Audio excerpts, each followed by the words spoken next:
നമസ്കാരം, ഞാൻ ദാസ് കോട്ര. നമ്മളിപ്പോൾ നിൽക്കുന്നത് നമ്മുടെ നാട്ടിലെ തന്നെ വളരെ പുണ്യവും പുരാതനവുമായ ഒരു പ്രശസ്തമായ ഒരു ക്ഷേത്രത്തിൻ്റെ മുന്നിലാണ്. വെറും ക്ഷേത്രമല്ല, ഇത് ഒരു ഗുഹാക്ഷേത്രമാണ്.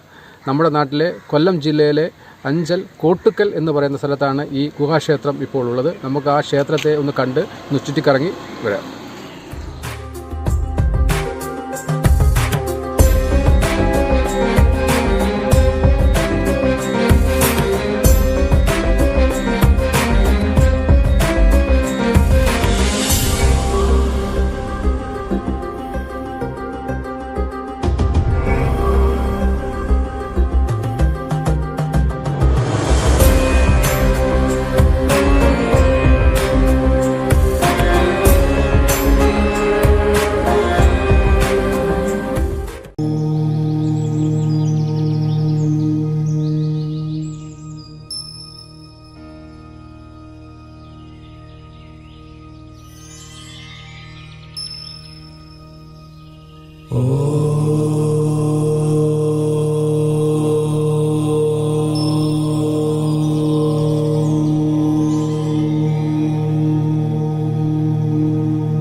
സ്ഥലം കോട്ടുക്കൽ ഗുഹാക്ഷേത്രത്തിന് സമീപം. സാക്ഷാൽ മഹേശ്വരൻ്റെ കൽപ്പന പ്രകാരം ഹനുമാനും ഭൂതഗണങ്ങളും കൂടി കൊത്തുപണി ചെയ്ത് എവിടെയോ വെച്ച് കൊത്തുപണി ചെയ്ത് ഈ പാറ ക്ഷേത്രം സെറ്റോടുകൂടി എടുത്തുകൊണ്ട് വന്ന് ഈ സ്ഥലത്ത് വന്നപ്പോൾ നേരം വെളുപ്പാങ്കാലമായി. അപ്പോൾ അവരിവിടെ ഈ സെറ്റ് ഇവിടെ ഇറക്കി വെച്ചിട്ട് അപ്രത്യക്ഷമായി. ചുമന്ന് കൊണ്ടുവന്ന് ഒരു ചുമ്മാട് ആയിട്ട് ഉപയോഗിച്ച ഒരു പാറയുണ്ട്. അത് അല്പം ഒരു വളവിന് താഴെയുള്ള ആ വയലിൽ നിക്ഷേപിച്ചു. അതിനുശേഷം അവരുടെ അപ്രത്യക്ഷമായി ഭൂതഗണങ്ങളും ഹനുമാരും കൂടെ എന്നാണ് ഐതിഹ്യം പറയുന്നത്. കുംഭമാസത്തിലെ ശിവരാത്രി ദിവസമാണ് ഉത്സവം. 2 ദിവസത്തെ ഉത്സവ പരിപാടി. ഒറ്റക്കൽ പാറയിലാണ് ഈ ക്ഷേത്രത്തിൻ്റെ കൊത്തുപണി മുഴുവനും. 2 കോവിലുണ്ട്. 6 അടി സ്ക്വയർ റൂം, ഉള്ളിൽ 4 അടി ഉയരമുള്ള ശിവലിംഗം ഓരോന്ന്, അപ്പുറവും ഇപ്പുറവും. ചന്ദനച്ചാർത്ത്, ഭസ്മച്ചാർത്ത്, 2 നന്ദി, ഒരു ഹനുമാൻ, മുൻവശത്ത് മഹാഗണപതി. ഇത്രയുമാണ് ഇവിടുത്തെ പഞ്ചസ്ത്രീകൾ കാര്യങ്ങൾ. പ്രധാന വഴിപാട് അഖണ്ഡനാമയജ്ഞവും ഉദയാസ്തമന പൂജയുമാണ്. ഉദയാസ്തമന ഉണ്ണിയപ്പം പാർപ്പ്, ഇത് രണ്ടുമാണ് മെയിനായിട്ടുള്ള വഴിപാട്. ഒഴിച്ച് ഗണപതി ഹോമം, മറ്റുള്ള എല്ലാ വഴിപാടുകളും ഉണ്ട്. ഭസ്മച്ചാർത്ത്, ചന്ദനച്ചാർത്ത്, ഭാഗവത പാരായണം, അതിനോടനുബന്ധിച്ചുള്ള ചെറിയ വഴിപാടുകൾ അനേകമുണ്ട്. ദേവസ്വം ബോർഡും പുരാവസ്തു ഗവേഷകരും 2 പാർട്ടിയുമാണ് ഇതിൻ്റെ ഉടമസ്ഥർ.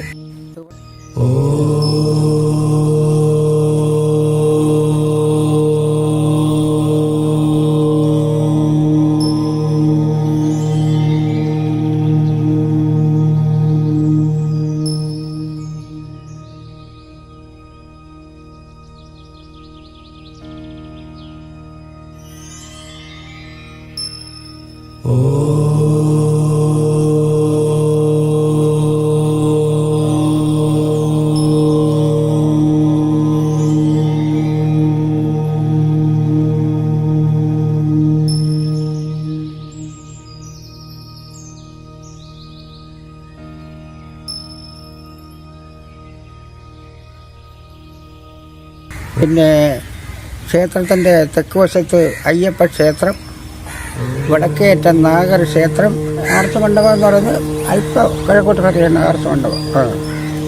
പിന്നെ ഇവിടെ അപ്പുറമായിട്ട് വേറെ 2 ചെറിയ കൊച്ചു ക്ഷേത്രങ്ങളുണ്ട് ഇങ്ങോട്ട് കയറുന്ന മുൻഭാഗത്തായിട്ട്. അതിൻ്റെ പണി കഴിഞ്ഞില്ല, അത് തുടങ്ങാനായിട്ടിരിക്കുന്നതേ ഉള്ളൂ. ഇത്രയൊക്കെയാണ് ഇതിൻ്റെ നവീനമായ കാര്യങ്ങൾ. വിളിച്ചാൽ വിളി കേൾക്കുന്നതായി, നനച്ചാൽ മുന്നിലെത്തുന്നതും ആയിട്ടിരിക്കുന്ന ശ്രീ മഹാദേവ ക്ഷേത്രം. പ്രാധാന്യം ഗണപതിക്കാണ്. വിളിച്ചാൽ വിളി കേൾക്കുന്നതും നനച്ചാൽ മുന്നിലെത്തുന്നതുമായ അത്യുഗ്രമായ ശക്തി ആണ് ഇവിടെ എപ്പോഴും ജ്വലിച്ചുകൊണ്ടിരിക്കുന്നത്.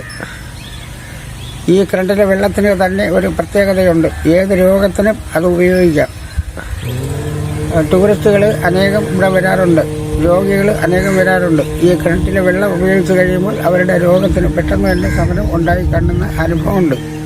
35 വർഷം കൊണ്ട് പാരായണം ചെയ്യുന്നതായ ഞാൻ രാമചന്ദ്രൻ ഈ കോട്ടുക്കൽ കൽത്രക്കോവിൽ മഹാഗണപതി ക്ഷേത്രത്തിൽ വന്ന് പാരായണം ചെയ്തതിന് ശേഷം മാത്രമാണ് 41 രാഗങ്ങളിൽ പാരായണം ചെയ്യാൻ എനിക്ക് പൂർണ്ണതയിൽ വന്നത് എന്നുള്ളൊരു സത്യം എൻ്റെ അനുഭവത്തിൽ നിന്ന് ഞാൻ പറയുക.